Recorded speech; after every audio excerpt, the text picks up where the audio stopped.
Hello, everyone. Welcome to today's webinar. My name is Lucy Heavens, and I am VP of Marketing at Salv. So over the next 60 minutes, we are going to be looking at the topic of intelligence sharing in the world of financial crime prevention and detection. So before we kick off, just a few quick housekeeping items. Firstly, the format of today's webinar is a very brief presentation. Don't worry, no death by slides here today, followed by a demonstration where we are going to show you our solution live. Secondly, we would love to hear from you. So we've allowed plenty of time for questions throughout the whole webinar. So please feel free to drop them in and I will bring them into the conversation. And then finally, a recorded version of this webinar will be available and sent directly to your inbox after we finished. Okay, so let's go. So firstly, I am going to start with a very quick introduction to Salv. Like I said, this is not going to be death by PowerPoint today, so don't worry. Here we go. So Salv, who are we? For those of you that don't know us, so Salv are a reg tech company, a regulatory tech company who we provide or we empower regulated financial institutions to beat financial crime with technology that helps them to detect crime, exchange intelligence about the crime, and with an ultimate goal of stopping that crime from happening. So Salv were founded in 2018, and we have just under 100 customers all across Europe. The company was founded originally by Tavi Tamkivi, who you can see here with me today, who built the AML fraud and KYC teams at financial providers like Wise and technology companies like Skype. So as a practitioner and a subject matter expert in the area of fraud and compliance within financial services, Tavi felt that the industry was really lacking an effective and efficient way to actually detect financial crime. Tavi was then joined by Jeff and Sergey, who you can see here, who also shared the same vision. The criminals are successful really because they work together, right? They pull together, they share intelligence with each other. And the financial crime prevention teams in the financial institutions work in silos. They're not working together. And they got together and they believe the only way to beat financial crime is by changing this and collaborating. And together they built the Salv that exists today. So Salv, as I said, provides a technology platform for financial institutions. So this includes banks, fintechs, crypto providers. There are 3 products that we have across the platform. Salv Screening and Monitoring, which is transaction and customer screening and monitoring on one side. Everything that's in the pink box today, Salv Bridge, which is what we're going to be talking about today, is our intelligence sharing solution.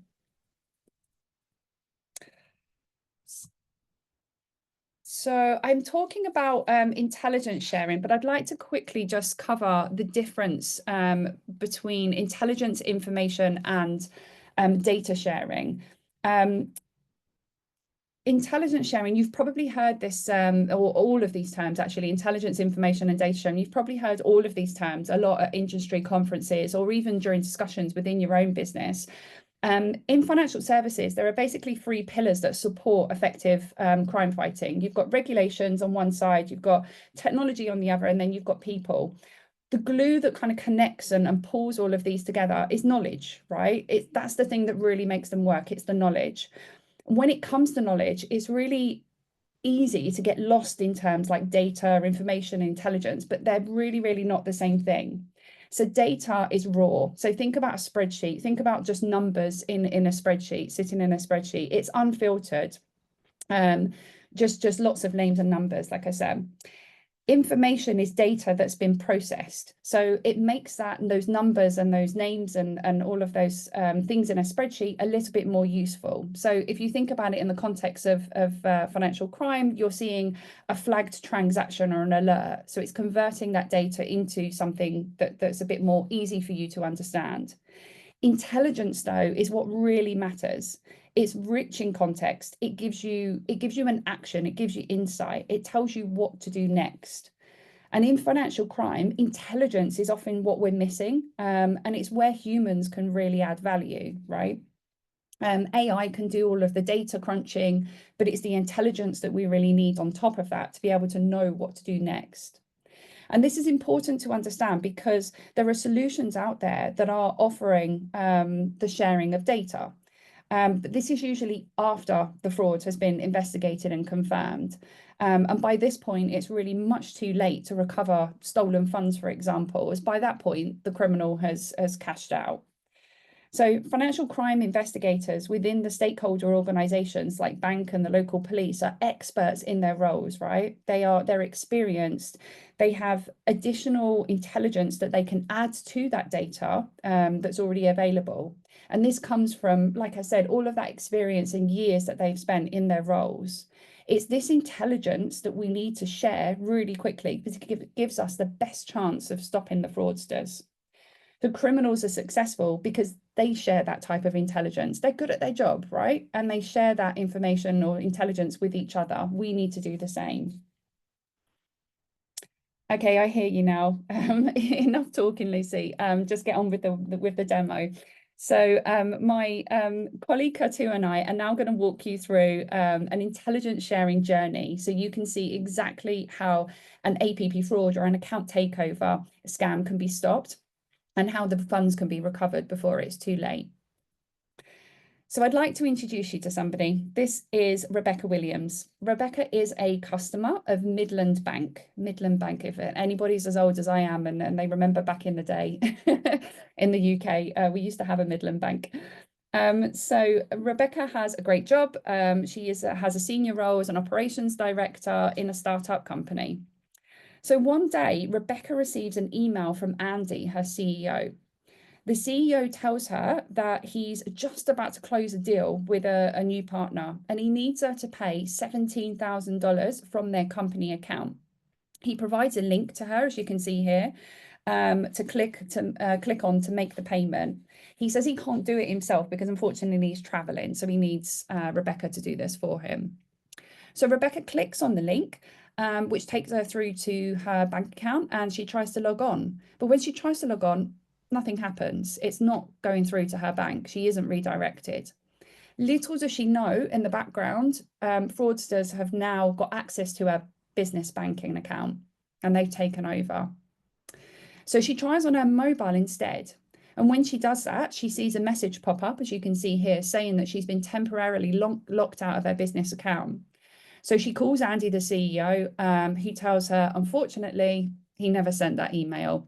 The CEO then very quickly goes and checks the business account and $17,000 is actually missing. So Rebecca, now absolutely frantic, calls Midland Bank and tells them the story. Whilst they're on the phone to Rebecca, Midland are looking at the series of transactions, as you can see here. They can look at the transaction history. They can see that on the 20th, 21st of May, you've got a few outgoing payments and Rebecca confirms that they are valid and correct. But then you can see on the 22nd of May, there are two outgoing payments here that Rebecca or Andy did not authorize. So we've got the 10,127 that's been sent to FlexPay, a company called FlexPay, and then we've got the 7,000 that's gone out to via an international transfer to a company called GloboPay.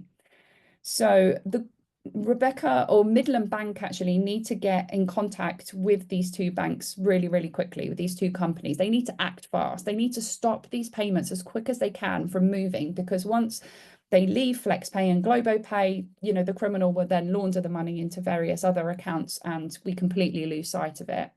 So the quickest way for Midland Bank to do this would be to communicate with FlexPay and GloboPay would be through a single system. And they can actually do that via Salv Bridge, which is what we're going to show you today. So I'm now going to hand over to my colleague Katu, who is going to show you exactly how an account takeover scam can be stopped. So over to you, Katu. Thank you, Lucy. Let me share my screen with you, and then we can see how exactly can we do it. Okay, so let's pretend that I'm an agent in Midland Bank today, and I have logged into my Salv Bridge account. As Lucy mentioned, currently the time is of essence, and we really quickly need to reach out to FlexPay and GlobalPay to inform what has happened and what we can do going forward. So I can open up a new investigation, and I will choose FlexPay, to whom I want to send the message, and also GlobalPay. Unfortunately, GlobalPay is not part of Bridge network, so I can't reach out to them via Bridge. So other alternative is probably going to be email. But let's go on with FlexPay, because they are in the network and I can easily reach out to them. So I will use the fraud category and fraud template. The templates are preset in our environment to make sure that when we need to quickly inform other institutions, I don't need to start thinking what information to send. It's easily preset, so I would know exactly what information we need to forward to make this as quick as possible. So we will insert the sender account and the receiver account, and just kind of note that this information is available for both sides already anyway. So this is no new information, but just to kind of make sure that both parties align what transaction we are talking about. So it was 10,000 euro transaction with today's timestamp, and the only thing that the other party currently doesn't know is the reason for suspicion. So this is the intelligence that we will share with the other party, and then this is the preview of the message that will go out to FlexPay. What I really want to know from them is the details that they can share from their side. And I also very much want to know if the funds are still on the account. If they are, good. If they're not, I would still want to know if they are traceable or not, so we can make sure that Rebecca and the company would get their money back. As this is a fraud case, I will mark this investigation as urgent as well, and I hit send. Within the network, usually every company who joins, they agree that the urgent investigations are dealt with in a timely manner. So this is kind of like a mutual agreement, so everybody knows. So here on the right-hand side, this is the message that was sent out to FlexPay. This is the encrypted message that is only visible via the both sides that are communicating, and it's encrypted and auditable. You can also add internal notes. This is visible only internally, so you can leave notes to your other agents, and you can also share different files within the company. As you can see, FlexPay has already very quickly responded to me that the funds are on the account, making and confirming that they have been frozen. So they are not able to move the funds out further for the fraudsters, and they can be returned to Midland, which means that we can return them to our customer, Rebecca, and her company. Whilst this case makes sure that we are in a place where FlexPay has been informed, so they have can refund the accounts. It's also important that FlexPay now has this intelligence that, as they mentioned in the feedback here, that it seems to be a potential money mule account. So if there are any additional funds that have been sent to this account or will come to this account, they can monitor it, making sure that no funds can get out, and the bigger scheme can be controlled. As this investigation is happily done, I can close it down, make sure that the funds are recovered, and this investigation is done. I will quickly also go through the investigation page. This is where all the investigations can be seen that has gone out, coming in. So it's very easy to find if you're looking for a specific investigations that you're working on. and also have a very good overview of what has happened before. You can filter them by a category, status, time period, or you can search for a very specific keyword that you're interested in. Katu, can I jump in if you don't mind? Sorry, we just had a question from the audience, and I think it's quite timely to ask the question now. So the question is, how fast do people respond to the investigation or to the alerts? Are there SLAs? I think you mentioned about an agreement, but are there SLAs or anything to manage this? Yes, this is a very good question. And as I mentioned, when the new financial institutions or bank join our bridge network, they kind of agree to the SLAs. And the SLAs state that in urgent investigations, the response time is 24 hours. And with other cases, it is 3 working days. But within the network, we see that urgent cases are taken very seriously. And it is also related to the true positive rate that we see, that usually these cases are actually pure gold. So all the agents in different sites, they know that if a fraud notification by a bridge comes in, it's relevant information, and the quicker they respond, the bigger probability is to catch the fraudsters or protect their customers. Awesome. Thank you. Okay. Brilliant. Okay, right. I'm just going to share my screen back for a second. Bear with me.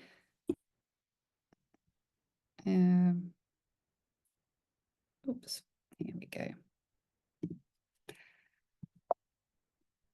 Okay, so what have we just seen? Just to recap, we've just seen that there was 20,000 that left the business account. 17,000 of it, 17,127 was confirmed as fraudulent with those 2 payments to those 2 companies. Midland were able to recover the 10,000 of it from FlexPay. But unfortunately, 7,000 was not able to be recovered because GloboPay were not part of the bridge network. So unfortunately, Katu wasn't, or Midland weren't able to communicate with them, and therefore the funds weren't recovered. And this is really just a visual representation of that flow that you've just seen in Salv Bridge. So the flow of the funds. So the victim account in this case was Midland's Bank. And they had the alert, which this time was from the customer, but like I said, it could have also been picked up by their fraud monitoring systems, for example. Midland were able to communicate with one of the fintechs or one of the banks, other companies, and stop that money from flowing any further, but they weren't able to communicate with the other payment or the other company because GloboPay were not part of the network. But this is kind of the flow of how that communication would happen. So we've just showed you the case of APP fraud or bank impersonation fraud, a scam of how that intelligence is being shared to stop that. But I'm going to hand back to Katu now, because there are actually other fraud and AML use cases or reasons that you might want to share intelligence. Thanks. Yes, just some examples. This is not the whole possibilities of Salv Bridge, but probably the most used use cases that we see currently within the network. So first one is the APP fraud use case. It's similar to the account takeover that we just played through, but also the possibility that when a bank flags a suspicious outgoing transaction, they usually reach out to their customer first, right? Trying to convince them that maybe it is a scam, but usually the victims, they don't yet understand or kind of get it. So they are determined that, I don't know, they're helping a loved one, or they're just getting the lifetime investment possibility. So they really just say that you need to process my payment, and the bank has nothing else to do than just to go ahead with it. But what they can do with Salv Bridge is that they can instantly notify the receiving bank, so that the receiving bank can pre-stop the funds, making sure that they are not immediately transferred out, and they can conclude an investigation together. So when the victim realizes that they have fallen a victim of a scam, they can receive the money back thanks to the collaboration that has happened between the sending and receiving bank. So that, yeah, it's the real-time collaboration that is the key here. And it supports the structured and unstructured investigations. And what I mean under this is, as I showed you before with the fraud use case, we had the brief defined fields that you would need to enter and send, but you can also have the possibility to just kind of have like a free text that you can send over to the other institution. And it definitely strengthens both the local and cross-border investigations. And this is a nice visual of different use cases, and this is specifically for APP fraud use cases, and the blue dots represent the funds that have been recovered, the victims that have gotten their funds back thanks to the two banks communicating via Salv Bridge very quickly and ensuring that the funds are not going out from the financial system to the fraudsters. So a lot of happy blue dots here. And next use case is the collaborative AML investigations. So this is basically different banks, financial institutions, also law enforcement. They can securely just share the intelligence, because the more data we have, the more puzzle pieces we get to the whole picture, we can make better and more informed decisions, and also the risk reduction then drops. Then the next one is automating RFIs and sanction screening. And this is a use case that our good client LHV is using with their MSPs all over the world to help and automate the RFIs. So when a bank flags a sanction match, but they need more details, so instead of turning to emails, which can be very slow, they use Salv Bridge, and they request instant data via the structured investigation template. They get a response, which is then automatically solving the case. So it makes it much quicker, takes out the human resource need, and you also don't need to contact the customer, so everybody wins. Then another example of using Salv Bridge is reporting suspicious entities. It could be either private persons or companies, and whilst reporting them, the banks would also enter the basis of the suspicion. So other network members, then they could make queries against Salv Bridge, for example, when they're onboarding new customers or when they are conducting due diligence to see if there are any risk flags that they could take into consideration. And the next final example that I'm going to share today is fraudulent IBAN sharing, which is similar to entity sharing, but here the network members are reporting IBAN accounts that they have identified to be fraudulent. So other members could perform automatic checks against Bridge, and via that they can prevent money from moving to fraudulent accounts. Before I hand over to Tavi here, who's going to take us through the key results, there's actually a question from the audience that I wanted to ask her too. And it says, someone saying, how does Salv Bridge fit into existing investigation workflows? Is integration complex? Well, we have the working UI already there and ready to be used from day one, but we also support API integration, which can be done so to make things even smoother and to automate, because as we already spoke with fraud cases, with querying IBANs or suspicious entities, this is something that is, well, mostly done via the API integration to make things quicker and to remove the human factor out of it. Lovely. Thank you very much. Tavi, over to you. Thank you for the good intro. And actually about this question, I'll come back to this later on my slides as well, like how procedurally actually financial institutions are adapting to this intelligence exchange, which isn't a separate thing, but it's like additional thing on the top of their current workflows.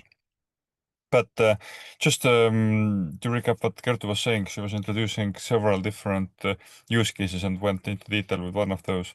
And over there, we didn't use any real data, of course, but actually on day-to-day basis, there are like 100+ organizations, usually private financial institutions, who are using Bridge for one or two or many of these use cases. And also not only private sector, but also a couple of public sector authorities as well have joined the network because they want to, like police forces or tax and customs, they want to either inform financial institutions about some cases or query stuff back from them. But basically, and the first question was also really relevant about like SLAs, and that's like a mutual agreed by the industry, and the industry, like as I've been fighting financial crime with my little hands as well, then I know how much we hated this false positives and high number of wrong alerts coming in. So, and as a result of that community-driven SLA and community-driven framework, these numbers are actually here in front of you. So first of all, I think one thing that like all the members do appreciate is that the success rate of the fraud reclaims like sometimes it gets up to 80%. So basically, when the intelligence sharing is happening, then like very often it brings a positive result back, and the money is restored actually to the victim's account. The other measure is, of course, like we can measure the cash or the amount of money which has been investigated, and also like we can see how much has been saved. But actually, like an investigation amount itself, like what's the money under the watch or information which is moving through the system. Then maybe the most exciting measure which everyone is impressed by is like percentage of accurate alerts. Like no one wants to get in like high number of false positive alerts, but actually thanks to this community-driven SLA, it's like about 90%, very steadily 90% of the cases which are being exchanged are being confirmed as a true positive, which means that there was some use for the recipient and of course for the sender as well of these cases. And that's like the high rate is distinguishing us from the wider data sharing, which is like data sharing is more about you get data and then you need to do a lot of filtering after that. But the intelligence sharing is something that there is already existing case raised by someone and they want to inform their colleagues about this true positive case. And of course, like we can measure like or we are measuring like number of cases or a number of investigations which are happening. Each of these investigations is like super complex and quite often urgent thing which are touching people's money. So it's like again we're measuring not the quantity but rather the quality of the investigations. And again like measuring the fund recovery rate, like number of cases where the funds were recovered actually, that's again surprisingly high. And especially it's interesting to see always like when we're entering into new countries, we're trying to understand what's their current fund recovery rate before they start using modern intelligence exchange. So they're maybe using WhatsApp or email or phone calls, and usually the uplift that we see in this recovery rate is about 10 times. So in our first earliest markets, the recovery rate used to be like 5%, and now it's around 50. So that's again something we can measure. But that's pretty much all the information we do actually see from our side, because it is end-to-end encrypted by the end users. So we don't see actually what's in these cases. And as I mentioned, like there are like 100+ companies who are using Bridge already on day-to-day basis. I think we're covering six or seven countries already right now, where we have end users and organizations. And yeah, you can see many of the large and small banks, some fintechs, neobanks. And what we hear is that usually, like in the countries where we do operate, is like majority of the interest is to communicate with internal organizations, like the domestic organizations who are around you. And like 80% of the financial crime is still happening between the same institutions in the same country. But as soon as the domestic country is almost fully covered, there is immediate interest to do the cross-border intelligence exchange as well. in your region. Like we saw that happening in Baltics, we now see it happening in UK. UK is pretty reasonably covered, but UK wants to now communicate with the EU countries and other countries as well. So this cross-border comes next after the domestic connectivity is achieved, actually. Then maybe the most... Jump in, sorry, just very quickly. I've got a question from the audience, and I just want to read the question out to acknowledge it, but I know that you're going to answer it actually as part of this, what you're going to talk about now. But the question says, what is the coverage of FIU / law enforcement in the EU? And how many countries do you cover? So just wanted to read that out so you can bear it in mind when you're running through this. It's maybe easier to answer, like coverage in terms of FIUs and FSAs. We are not, we're open for their cooperation with them, but we're not actually serving their data exchange, their intelligence exchange. They have their own systems, FIU specifically, they have their own systems where FIUs are sharing intelligence cases with other FIUs. This is like, again, this is a different topic, how good or bad it is, but like we're focusing mostly on the private sector. But however, like there are some other government institutions, more like prosecution, like the police forces, as I mentioned, like who are actually actively part of these networks as well. What was the second half of the question? Sorry. Okay, Sorry, I'll move on. Oh, what countries do we cover? Yeah, we have Baltic countries, we have Poland, we have Finland, we have UK, as I mentioned, and a couple of new countries in pipeline. Again, like a country and country has a difference. Like in a couple of countries, we are covering 99% of the banking market already. In some other countries, we have single customers or single companies who are like maybe first adopters from these countries and are like looking to add their colleagues from the domestic countries, but also to connect like financial centers of the Europe.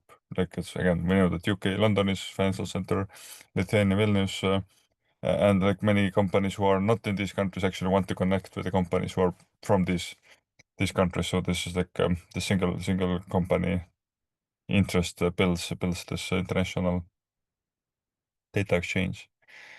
One thing we really wanted to touch on is this legal question. Like usually after we do this description, explanation to the crime fighters, compliance people, heads of financial crime fighting teams, they really love it. And then they come back with it, okay, what's the legal basis? Or like, is it legal in my country? No, probably it's not legal in my country. And we have analyzed it quite carefully. What's causing that question? And like typically this question is caused by your own colleagues internally, like data protection officers, chief security officers, legal teams, and you want to answer something to them. Even if you really love and you believe as a crime fighter, you see the huge value, then you still need to have enough power and materials to go through the internal process changes, new product approval processes. And for that, actually, again, together with our current end users of the bridge, we have built a framework to make it easier to explain. And we found out that it's not actually a legal question per se, like is it legal in my country or not to exchange information, but it's rather about like what's the framework that companies and like communities or countries build around intelligence exchange. And I just wanted to talk you through this framework, and it has a question also to the question about legality. But this question comes in much later than actually typically asked. So how you should think about as a financial institutions are heavily regulated institutions, and like everything that we do is almost everything we do is somewhere written in the laws, of course. But here in European Union, like we start with the European directives, and some regulations are also like continent-wide regulations, like direct laws, which are applicable. But these directives definitely initiate domestic regulations. Like each country is slightly differently building up their own domestic regulations, but they need to follow the European directives. So these are like the two pillars behind the legal question, of course. But the point is that these regulations are never giving answer like, is it legal or not? they're giving you the framework or the rules of the game, like which give you idea like when and what you need to do in order to be compliant with the laws. And that's where the internal procedures come into play. Like it's compliance policies, like you have policies for AML, for customer onboarding, due diligence, sanction screening, risk assessment, data training, everything. You have policies in place. And now what our customers are doing, bridge customers they're just adjusting their existing policies or creating a new one which touches the intelligence exchange. So there are best practices in place to cover that properly. Then as a next step, like they need to like improve or change their internal procedures. Like again, working procedures, like experts are working with the internal cases. Someone asked about before as well, like there is internal fraud resolution process in place. There is internal transaction monitoring alert resolution in place. And typically these procedures get amended or extended to the level that, okay, if you're analyzing this case and if you see that, okay, there is like some reason to connect with the other institution because you see that funds were coming from there, then you connect, click the button and send the request out to the other organization. And that basically that's like when you get the response, then again, it's written down in the procedural documentation what needs to happen next.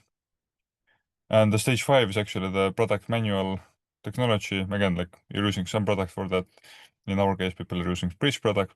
I haven't seen any other products in the market, but still, so there is some technical standards, security standards. This product has to be ISO 27000 compliant. It has to be SOC 2.2 compliant. It has to have a license. Actually, there's one country in Europe who's giving out licenses, KYC utility provider licenses. So it has to be licensed. So you have this kind of mix of things. And of course, like this technical setup and practical operations, they are giving feedback back to the EU and country level legislations as well. And that's super positive to see how actively and how eager lawmakers are actually to learn from the industry about the changes, because this Article 75 from the new AML regulation in Europe, actually they learned really actively from us and from our like current bridge members, like how to set up the new legislation. So that forms the full cycle. And what we did is like we in the middle we could basically, thanks to this all the bridge customers, we built together this guidance, industry guidance, which explains how these 5 surrounding components work together and like what are the legal directives, laws, policies, procedures, technology, and how they should work together as a harmonized cycle. And only then, like when you have this clear understanding of this guidance regime, like it's similar to in UK there is a JMLSG guidance. In Europe, AMLA is coming up with this rule book quite soon. So that's like will be hopefully part of the one section, part of this wider guidances. We actually formed a white paper based on this information, and we will launch it quite soon. So we'll spread to the people who are interested to dig into this further.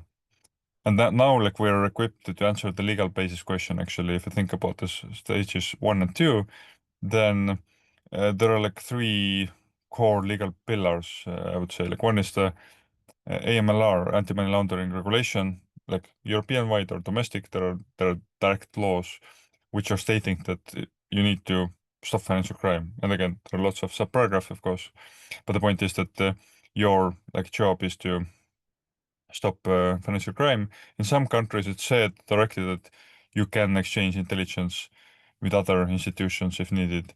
In some other countries, it's more abstract, so there is no point to search for exact clause if you know that it doesn't exist. But the point is that AML laws are giving you the legal power and legal reasoning why do you need to exchange information with other institutions.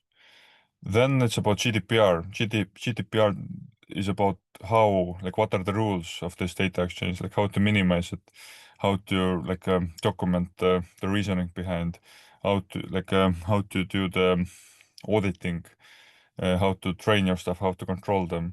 So the GDPR is actually a really good tool set for telling you how to do the data exchange. And again, how is asking why are you doing this and why is coming from the AMLR. And then the third pillar is actually, especially in the context of scam fraud, is like what specific data points are you exchanging? And also, like as Kertu pointed out in her demo, then like most of the information is held already by both institutions. Like the account number, this transaction already has been submitted, or maybe in some cases transaction was happening between two institutions already. And according to BSR, payment service regulations, they both know like account numbers, like recipient, sender, amount, timestamp, and basically like the only meta information or only additional intelligence that's provided is like reasoning or like red flag or like type of suspicion. So again, that's where this what comes into play, like what data has been already exchanged based on the other regulations, and like there is only minimal amount of information which is handed over in order to stop financial crime. And of course, like you can, keeping these three pillars in mind, you can always zoom into these exact paragraphs like of GDPR and AML regulations and PSRs and see what's written down. In some cases, like in your country level, in some cases it's on the EU level. But that's the right order how to approach this question, not to start with what's the legal basis for that, but actually that's like you first ask like what's the framework, like do I have understanding what's the regulatory landscape where I'm operating, have I updated my policies, have I updated my procedures, do I have the technology in place, and then thinking through like okay, why I'm doing this, how, what, and then it's like good basis to discuss with your lawyers and data protection people as well to explain them in that order. And then it's actually super easy to get into the common conclusion, because that's again, as I've said, like 100+ organizations have done it already in multiple different jurisdictions inside of Europe, in UK, and they are all financially regulated institutions. They're super careful like when they're doing things, and they're happily using now Bridge on daily basis. So that proves that legal basis question is not about exact paragraphs only, but it's about how the overall structure is being built up. That's great. Thank you very much for running through that. Super interesting. So there's quite a few questions that are coming through now. So let's jump into the questions. Sort of following on from what you were just talking about, or following on from the point that we were talking about with the FIU, Tavi, do you think the regulators are doing enough to encourage private-to-private collaboration? Yes or no? No, they're not doing enough. Like it's difficult for them also, especially like years ago when I started 5 years ago, they were open to listen and they were open to join the discussion groups, but they were really cautious not to share any directives, opinions, because there were no best practices in the market. Today, the situation is different. Today, there are some best practices some countries around us are using actively. They can learn from each other. New anti-money laundering regulation across Europe is stating quite clearly that not FIUs, but actually FCAs in each country need to coordinate or need to watch after the intelligence exchange. So the EMLR is putting some pressure on them. So I think that over the next year, not years, but year actually, they will become much more guiding and supporting, and hopefully they will learn more and more, but they will definitely push the industry more. But I would also say that there is no reason for us, for the private sector, to wait anyone to push us, because what I've seen is like if we're waiting for too long, then we might be pushed to the wrong direction, which doesn't help us to achieve the things that we want to achieve. That was one of the learnings from Estonia years ago when we started, was that the industry banks first, they were waiting for the regulators to tell exactly what data and how and why this should exchange. And luckily, regulators didn't say that. They were holding back themselves, and that gave opportunity for the industry and ourselves as a part of that to self-regulate the space, and that gave like the most reasonable solution to the needs that actually exist. And then for regulators, it was like super easy to watch that, wow, it's working, it's great. Like, and that order, I really encourage in each country actually to follow that order. Otherwise, we might be pushed into the place where we don't want to be actually. I was at the Global RegTech Summit recently, and one of the speakers, who's an MLRO and used to work in law enforcement as well, on every single, almost on every single panel discussion, intelligence sharing, data sharing, information sharing came up as part of the conversation. And then this particular speaker said, data sharing, it can happen, or information sharing, it can happen. There's too many people hide behind GDPR and kind of data protection laws. But he said there's absolutely nothing from stopping people. So I won't say his name to kind of protect him, but yeah, it's good that there are people that recognize that. Kazu, I have a question for you. More practically on Bridge. So what format do the alerts come in, like that you can receive? So do you have to make any sort of integrations, or do you stay logged into Bridge to see those alerts? Yeah, so one option is that when you are within or logged into the Salv Bridge, you see the new alerts there, but we also send out email notifications that a new alert has been sent to you, so you could then follow up. Or also, as I mentioned before, there is the possibility to do the API integration to make it even more seamless. Okay, fantastic. Thank you.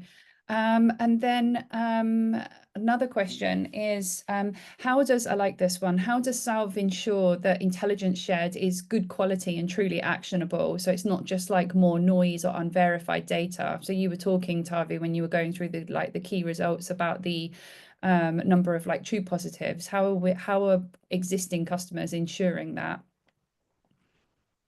There are multiple different layers,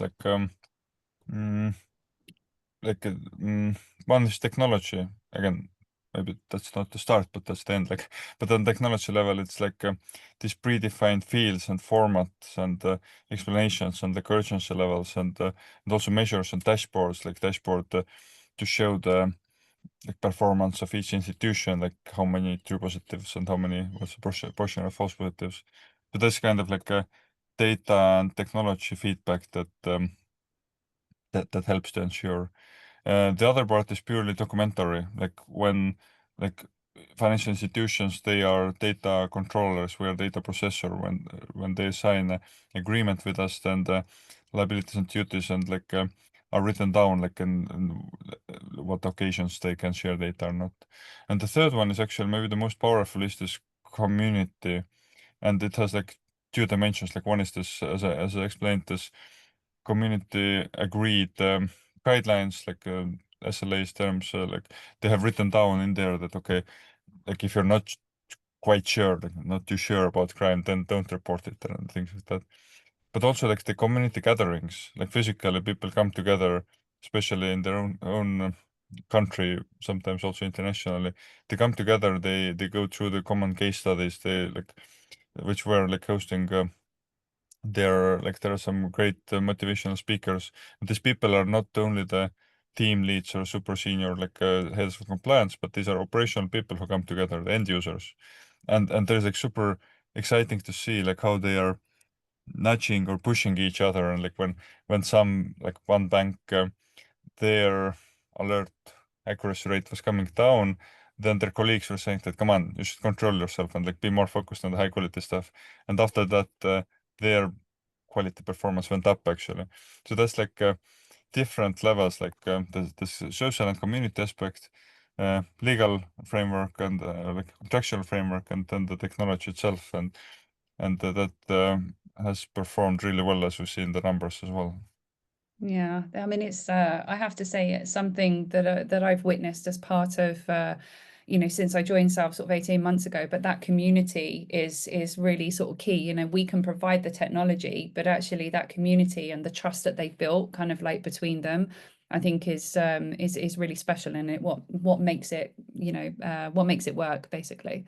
I have a couple more questions from the audience.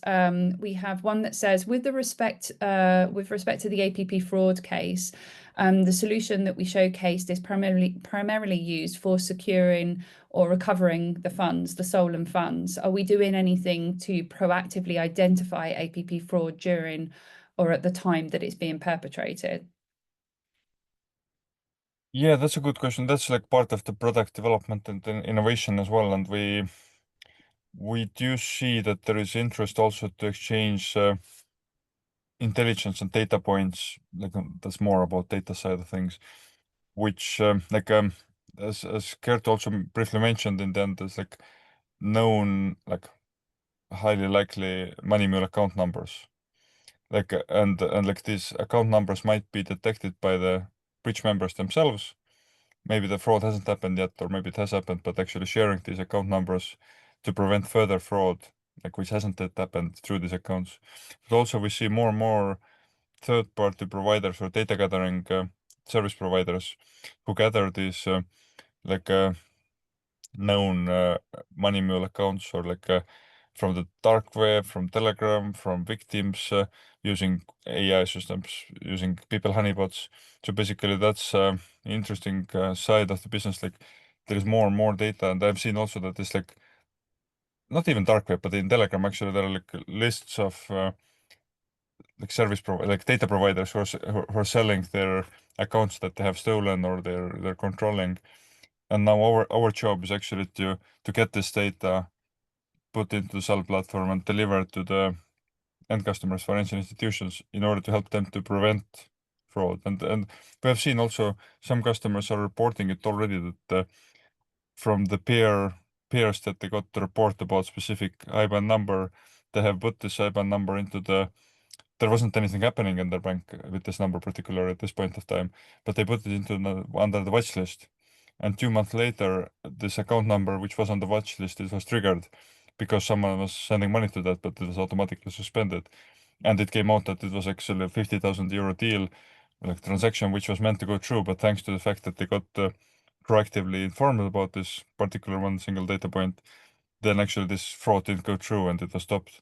So that's another, like not another direction, but additional direction, which exactly as you asked, is like not about only dealing with the consequences, but actually it moves the focus like much earlier stage where it allows to prevent crime, and thanks to the fact that there is so much more data becoming available, it's like easier to offer that level of service as well. I suppose, I mean, we're all on this fight to kind of stop or beat financial crime, but to be honest, the criminals are always going to be slightly one step ahead of us, right? But they're always going to find ways and to test us and new ways to do the crime. But the key is how we respond to it, really quickly, which is what you're saying, right? We're providing the tools to respond quickly and learn quicker straight away from it. It kind of leads me on to actually the last question that we've got that's come through from the audience, a nice segue, which is how long does it typically take to see measurable results? So either in terms of fraud recovery or sort of efficiency savings after implementing Bridge. So how long does it typically take to see that ROI? It's a good question. It depends like expectations as well. Like it's years ago when we started, I said that okay, our success measure as a company is like when we have managed to pass on one case from one institution to another and both confirmed that it was useful for them. And that was like initial success measure. And it's kind of repeating itself, like when the new companies are onboarded, then they're looking for this quick wins or early signs of wins. And like if they get one useful information and thanks to that they're saving 50,000 euros for their customer, that already compensate or pays back the whole. It's not about license fees or anything, but actually the most difficult part, I'm not lying, is that actually onboarding new technology and adapting the procedures. So that needs a great will, and without doing that, you cannot use mostly the new services and products. So you're looking to get payback for this kind of time and commitment you have made. And again, like the first successful case that your team identifies thanks to the information intelligence they have received from others, or they have initiated themselves and sent it to others and got some positive result. Is it like one single case prevented or detected or money got back? That's already enough. And of course, like the more time you put in, the more different use cases, as we talked about, APP fraud is one of the use cases. The more you automate, like integrate with internal systems through the API, set up automated triggers, so the benefit increases. But we focused on proving in the most easiest way that this one successful case can happen, and then there is more arguments internal actually to build on and expand the integration and work procedures. Yeah. Okay. Fantastic. Thank you. You don't know what you don't know, and that's always kind of hard to measure, isn't it? But well, actually, interesting point is that you don't know some things that we do know, and it's kind of sad, but like we are getting hints and requests from existing bridge members and also from these third-party data providers about maybe also about some organizations that are listening us right now who are not part of the bridge members, but actually we have some hints. We don't know what's inside of these hints because we don't have right to see them, but we have some hints about account numbers or names that other people have detected as potentially fraudulent or potential money mule accounts. So there is like information asymmetry is here, and like today I was in one of the panel discussions where people talked about AI and stuff. I said that come on, we're building my work is to be better than or smarter than AI, and people were laughing, but actually the point is that how to be smarter than AI is like you need to get access to more data. And like and today if each organization is using only their own data, they can use fancy models, whatever, but they don't see what's behind the wall. And we're trying to drill holes into this wall to give access to the further data intelligence. And that makes us way smarter than the AI, which only can work with the data that is at, well, basically we're providing more intelligence to human and artificial intelligence. And through that, actually, that's why I'm saying like, we might have some information that you don't have yet, but if you join, then you can get access to that. So you don't know what you don't know, but somebody else knows what you don't know. Yeah, exactly. Right. Okay. Fantastic. I think that's a really good place to end. So yeah, I hope that was really useful for everybody to see something in real time happening and how it works. And if you need any more information, then please visit salv.com. We're happy to have a chat, show you a personalized kind of demo or any more information. And of course, you can reach any of us on LinkedIn as well if you want to have more of a one-on-one chat. But thank you everybody for your time today, and enjoy the rest of your day. Thank you.